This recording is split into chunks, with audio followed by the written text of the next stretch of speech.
Hey guys, Spencer Powell here. Welcome back to Growth Mode, where we are all a work in progress. And today I want to talk about 7 reasons why you need a budget.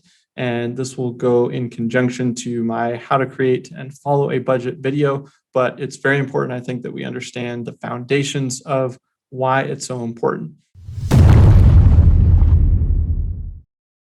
And it really starts with the fact that nobody else is going to manage your money for you. It's interesting because literally everybody touches money. We use it all the time. We have to learn about money, but it's not taught in schools. Don't even get me started there. That's one of the reasons I started this channel, and I'm hoping to get a personal finance curriculum into junior highs and high schools one day. But for now, we'll start with good old YouTube videos. But really, we all have to manage money. We have income, we have expenses, we have credit. We're trying to buy houses, we're trying to buy cars, we're trying to do all these things that involve money. And really, the foundation of that is starting with a budget. And I think this is one of the reasons that really 70% of Americans have less than $1,000 in savings, is that we're never taught how to budget. We're never taught how to balance a checking account. We're never taught how to use credit cards. We're just expected to learn all these things on the fly. And if you don't learn it growing up at home, and if money's never talked about, then where are you going to learn it? And so that's why I think a lot of people don't have really any money in savings. I mean, 70% of Americans have less than $1,000 in savings. That is frightening. So hopefully starting and creating a budget will set you on the path to building up a nice savings account, and certainly cresting past $1,000 and getting multiple thousands and then tens of thousands in your savings account.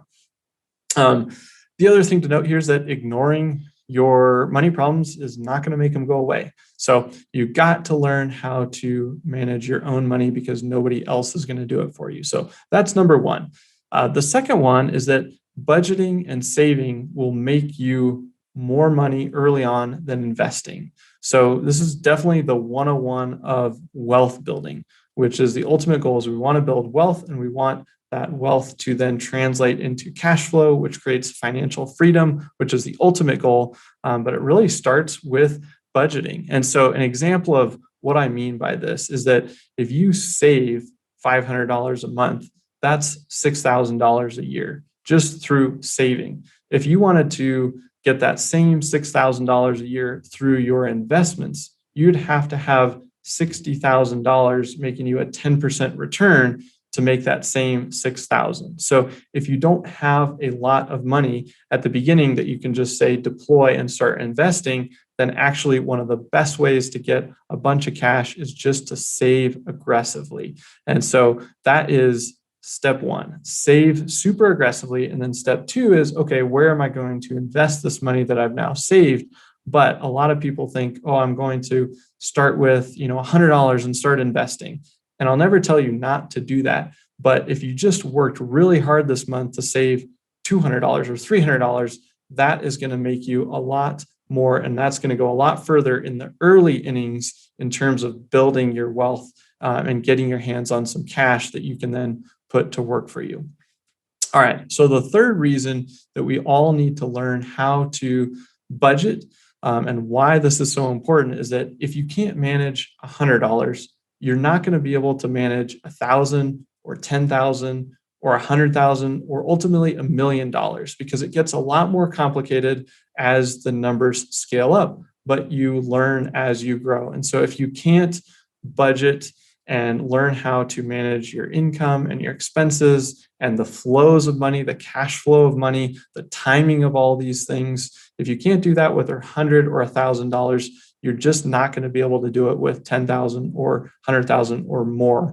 And that is why you see a lot of these lotto winners. Statistically, about 70% of lotto winners go broke within just a few years. So they might win hundreds of thousands or millions of dollars, gone within a few years. And that's because those individuals never learned how to budget and manage at the small level, $100, $1,000, those types of numbers. So you've got to learn the basics at the beginning. And then as you learn and you get more sophisticated, you can manage those bigger numbers because you learn to manage the small numbers.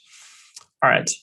Reason number 4, budgeting is really the foundation of having excess. So if you can't budget and then save, then you won't have any money to invest. So a lot of people want to invest. You've got to have the capital and the cash to do that. And the way you do that is you have income and you have less expenses, and there is a differential left over. And that is called savings. And then that savings can be allocated towards a number of different things in terms of investments.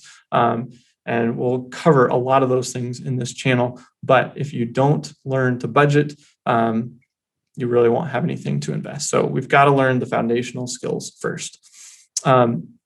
Reason number 5, budgeting, I think, is actually about being intentional with what you want out of your life. I think it's very personal. So I'm going to give you some frameworks and some different things on this channel, but I want you to use those to be very intentional about what you want out of your life and how you're going to use your budget.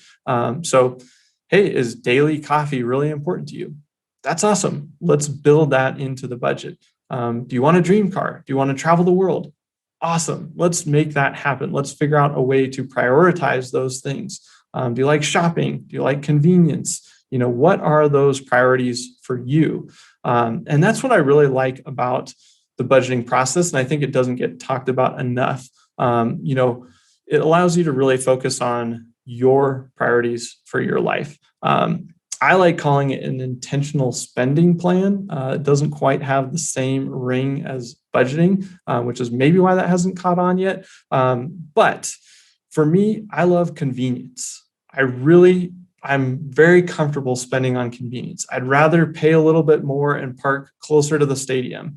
I'd rather pay to have food delivered. I'd rather pay somebody to clean my house than do that.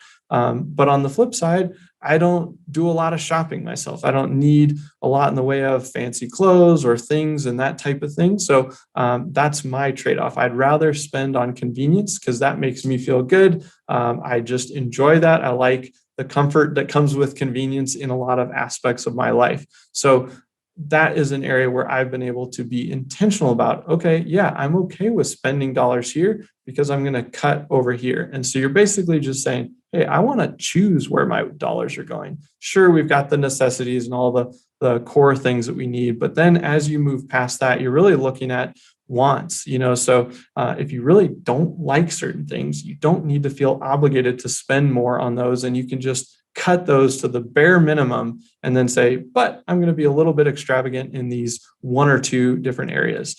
So this isn't the channel where we're going to talk about, if you save the $5 Starbucks coffee every single day and you compound that over X number of years, like it'll turn into $10,000. Like, who cares? We've got to balance living in the now and also prioritizing our future. And everyone's journey is going to be different. It's going to be on different timelines. You're going to have different opportunities that are presented to you, and you have different preferences. And so I want you to start thinking about the budget as also an intentional spending plan. You've got to spend in certain places. And so you're going to choose those places strategically. And then you're going to have to probably make some sacrifices or some compromises based on what your income is in reality, and how much you want to save. But you can do a lot of customization within those numbers. So that's my rant on spending, but I think it's a very personalized plan, and you can actually choose to be spending money in certain areas. And even if you're spending money on investments, you're spending all those dollars, they're going somewhere, but you can personalize it to your own life, your own preferences, and the things that you like. The other thing is that, and this is number 6, is that learning to budget builds confidence. When you do what you say you're going to do, that builds confidence. So if you say, hey, I am going to save $400 a month, and then you do it, that builds a lot of confidence. You said, hey, I said I was going to do that, then I did it. Now I feel really good about myself. I delivered on that promise I set for myself. I'm going to go ahead and do that again. And then you become the person that does what you say you'll do. And then you start committing to these things that you want to do, and then they start happening. So just by saying you're going to do something and then you do it, you start to build confidence. But I find that actually having money gives you confidence. And it's not for necessarily all the reasons that you might think it does. But I know that having enough money in the bank to pay for an emergency car repair or a trip to the hospital or a last second flight somewhere. Maybe you've got a friend or family member that needs you to be somewhere and you just go, great, I'll be there. I can pay for the flight because I've got savings and I've got the money to be able to pay for that. And those numbers don't have to be that large. They just have to be enough that you're sitting there going, if something happens, I can solve that problem with dollars. And now it's not a problem anymore. And I think that's part of where that confidence comes from, is that you can solve a lot of problems with money. And so that is an area that I think you will get a lot out of when you learn to create and follow a budget, is that it actually builds a lot of confidence. And then finally, number 7, you need to save $100,000 as soon as you can. Now, this may sound like a really lofty goal to some of you, and to some of you may say, I've already got that.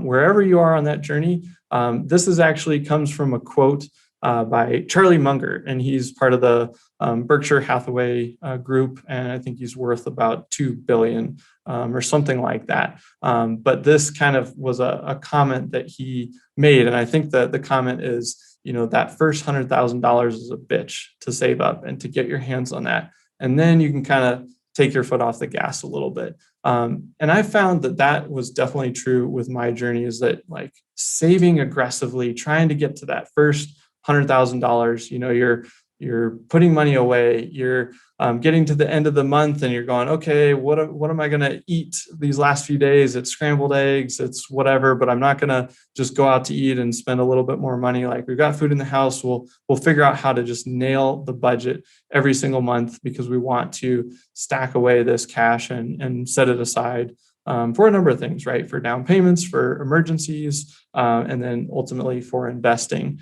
But that first 100,000, when you're saving, you're investing, you're trying to grow that, it takes a lot of effort, but then things start to snowball in a really positive way. And I think a simple example is, let's say you have $1,000 invested and you have an incredible year. You just crush it. You knocked it out of the park. You picked the perfect stock. It went up 50%. $500. It went up $500. So 50% sounds really nice, but it went up $500. Whereas if you had that $100,000 that Charlie talks about, if it went up 50%, that would be $50,000.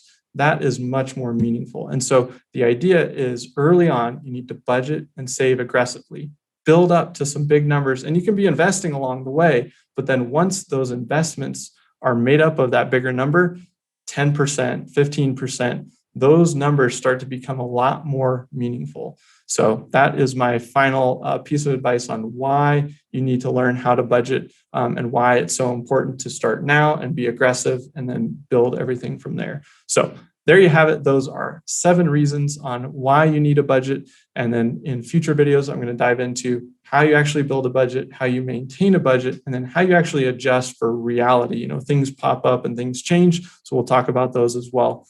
If you felt like this was helpful, please hit the like button, subscribe to the channel, and then do me a big favor. Forward this to a friend, a colleague, somebody that you think this would help. I don't have any courses to sell or anything like that. I've just learned this stuff along the way. So I'm sharing a lot from my personal experience in growing my wealth and working towards financial freedom. And the goal is just to spread the word and get this in as many hands as possible. And ultimately, hopefully we'll get this into the schooling system, because frankly, at the end of the day, we all use money every day, but we don't necessarily use some of the other things we use in school. So let's spread the word, and we'll see you next time here on Growth Mode.